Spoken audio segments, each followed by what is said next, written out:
Dr. Pensak, room 4 needs a psych consult. That used to be how I started my day. Racing down the halls of the ICU, reviewing patients' charts, mentally running down a list of 42 mnemonic devices that I committed to memory in graduate school to diagnose patients on the fly. I always started with SIGI CAPS. SIGI CAPS is the shorthand for diagnosing depression. Sleep, interest, guilt, energy, concentration, appetite, psychomotor slowing, and suicidal ideation. I'm a clinical psychologist that specializes in anxiety treatment. My expertise was in helping patients with advanced illnesses feel better in the context of their very real trauma. But over the years, I became fascinated with a different type of patient, the silent patient in the room, the caregiver.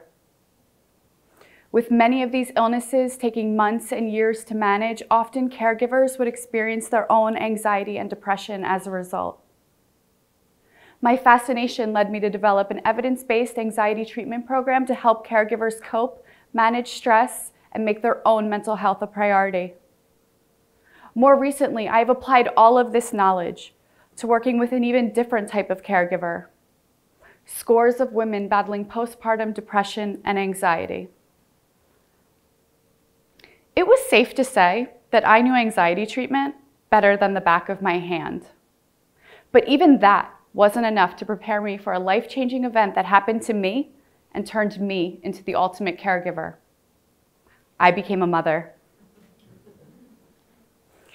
Now, when I became a mother, given my expertise in caregiving and the images that our society upholds of the perfect mother, I assumed that my maternal instincts would kick in automatically and I would be instantly bonded to my baby. I envisioned myself a super mom, that patient, gentle, even-tempered mother that could handle any of those early challenges. But my fantasies were just that. When just days after delivering, I was home recovering from being gutted on the operating table, hunched over in pain, wearing a makeshift padded diaper, trial and erroring football holds and nipple guards, trying to get my baby to latch, and obsessively checking her breathing in the middle of the night. You know the move. It occurred to me that taking care of a baby is anything but natural. It didn't matter that I trained at Harvard and Yale or that I was an expert in the exact thing I would be diagnosed with. I had never been a mother before, and the shift rattled me. Now, with my second baby, things were a little easier. I was feeling pretty good until a couple weeks later. It was March of 2020, and the pandemic had started, and the walls were closing in. I remember pacing my house in the middle of the night, mentally running down SIGI CAPS once again, but this time, diagnosing myself. Sleep, not a wink in 5 days. Interests, reduced to 1, keeping my family alive. Guilt, I was never going to be that patient, even-tempered supermom that could handle life's dire circumstances. Concentration, well, that was actually superb given that I could only focus on one thing, impending doom. Suicidality, thankfully, no, but I knew I needed medication. I had hit my rock bottom and I could not snap out of it. So I reached out to my postpartum mental health team, and within 9 days of treatment, I felt better. Fast forward 6 months later, I was thriving. As a psychologist, I was the field's definition of thriving. I was experiencing positive emotions, newfound meaning and purpose in my daily activities, able to be present with my family, feeling energized and motivated, and even being more creative than ever, painting regularly and writing a book. But how could this be when just several months prior, I was curled up in the fetal position, wondering who would take care of my babies? As a researcher, I had to understand how I could be thriving amidst the world's worst circumstances outside my door so that I could help mothers everywhere. And what I discovered is that there are 3 profound factors that can contribute to thriving in early motherhood, and I want to share them with you today. The first factor is solid postpartum mental health treatment from the start. Having a psychiatrist on hand allowed me not to have to scramble last minute to find a doctor or wait 3 months for an appointment. And when I needed her, more specifically when I called her from my closet, she could send in the prescription immediately. Having a therapist on hand forced me to do the behavioral strategies that we know are so crucial to managing mental health. Things like going outside for regular walks to reset our circadian rhythms. Working through that distorted thinking like we're all gonna die. She helped me adjust to motherhood and comforted me while the medication took time to kick in. And this is why I tell all women, all my patients, friends, and family, basically whoever will listen, once you pee on that stick, get yourself a mental health prescriber and therapist that specializes in postpartum. Now, the good news is that we have solid postpartum mental health treatment available. But we do need more research to continue to develop these treatments and advance the science. The bad news is that when we look at women's health studies, they are significantly underfunded compared to men's health research studies, which are known as being overfunded. Have you ever heard of anything being overfunded? I certainly haven't. We have work to do. Okay, so that's the first factor that can contribute to thriving in early motherhood, solid postpartum mental health treatment. The second factor is what's known as post-traumatic growth. And it's when survivors of trauma go on to experience enhanced resiliency and newfound meaning and purpose. Many of us experience trauma. There's what's known as big T from life events like a birth trauma or a sexual assault. There's what's known as little t due to repeated exposure from a mentally ill parent or a neglectful caregiver. COVID was a global trauma, and depending on your experience, it could have been both. Either a big T due to the loss of a loved one, or a little t due to the daily stress of trying to stay safe. The COVID pandemic catapulted the US maternal mental health crisis to worsen. What was once 1 in 5 is now 1 in 3, and some studies report up to 72% of new mothers screen positive for postpartum depression and anxiety. Did you know that first-time mothers during COVID are now having their second babies? And all of that unprocessed trauma is re-traumatizing them.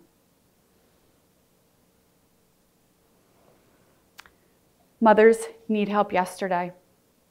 Mothers are still afraid of reporting their symptoms for fear that they will be viewed as unfit. Did you know that 1/3 of trauma survivors will go on to experience that enhanced resiliency and newfound meaning and purpose? I work with my patients to get to the other side of trauma, whether it's working through that unplanned complication in childbirth, flashbacks of the NICU experience, or challenges with breastfeeding. We have the opportunity here to bring more mothers to the other side of trauma by facilitating post-traumatic growth. Okay, so those are the first two factors that can contribute to thriving in early motherhood: solid postpartum mental health treatment and post-traumatic growth. But then there's this third factor, and it's crucial, but it doesn't get any attention, but it brings everything together, and it is the reason I'm standing on this stage today. It's called matrescence, and you likely have never heard of it. Turns out, becoming a mother is its own developmental phase, like adolescence. Researchers at Yale have established that matrescence is a neurocognitive phase of development. During this process, your brain changes rapidly, fine-tuning and priming itself for new learning, and shedding useless neural networks known as synaptic pruning. It's basically like Marie Kondoing your mind to give moms a leg up in caregiving. Research all over the world has shown that mothers compared to non-mothers demonstrate better mental flexibility, emotion regulation, and visual memory. Despite these maternal gifts, you're probably more familiar with the derogatory term mommy brain. It's this label that when a mother makes a mistake or forgets something, her brain is viewed as dysfunctional or a deficit, when nothing could be further from the truth. And when we look at the full picture of what happens to maternal brain development, it is such a tiny part. Did you know that you can consciously use your thoughts and actions to guide these brain changes. This is known as self-directed neuroplasticity. Positive emotional experiences, going to therapy, and working through every newborn challenge are examples of this process. These high-speed neurological enhancements and ways to self-direct should be included in what to really expect when you're expecting. Mommy brain needs a rebrand. Given this period of plasticity, it's an opportune time for mothers to learn in therapy and heal from trauma. For me, matrescence propelled me to rise to every exponential challenge, not only with my children, but in my professional work as a psychologist. And as I noticed, my enhanced capabilities of being able to multitask, problem solve, anticipate others' needs, and be efficient, I realized mothers are an asset to the workforce, and they need to be viewed as such. Imagine that. Well, actually, we're not that far off. We just need to wake up, see the parallels, and bridge the gap. Top companies such as Google, Apple, Microsoft, they all allocate 2 to 5% of salary funds towards what's known as learning budgets, where they invest in their employees to enhance their skill sets because they know that they will reap the benefits. Why can't we see those early 24/7 months of child rearing as enhancing those same assets that we value in our employees? Client satisfaction? That sounds like soothing your baby while helping your toddler navigate big emotions. Problem solving? That's like figuring out whether your baby has gas, needs to go to the doctor, or the mixed formula is too concentrated. Empathy? Oh, you mean anticipating others' needs? That's packing a diaper bag with all of the things because you know preferences change minute to minute. Leadership. You try doing the mental gymnastics of getting an infant and toddler out the door at the same time to make an appointment. Now imagine your employer sitting down with you and saying, I'm investing in your parental leave up front because becoming a mother is a natural employee development program. Recently, in an eye-opening study, poor mothers were given $333 each month for a year, roughly a total of $4,000, and this was associated with increased brain activity in their babies. Big businesses, this is your opportunity to be on the right side of history. Have you heard of the motherhood penalty or the fatherhood bonus? Well, it's not a bonus per se, but it's this effect that fathers are viewed as more committed to their jobs and as such are offered more monetary compensation and promotions over time, while mothers lose out financially. Minority mothers lose more. I hope that I've awakened you to the potential of what can happen when we nurture our nation's vastly underutilized resource, the power of the maternal brain. The first months of matrescence and postpartum are crucial. Front-load mothers with resources so that the factors that can contribute to thriving are optimized. We will all reap the benefits. Motherhood rattled me to my core. To caregivers everywhere, what rattles you, and how will you use it to thrive? Thank you.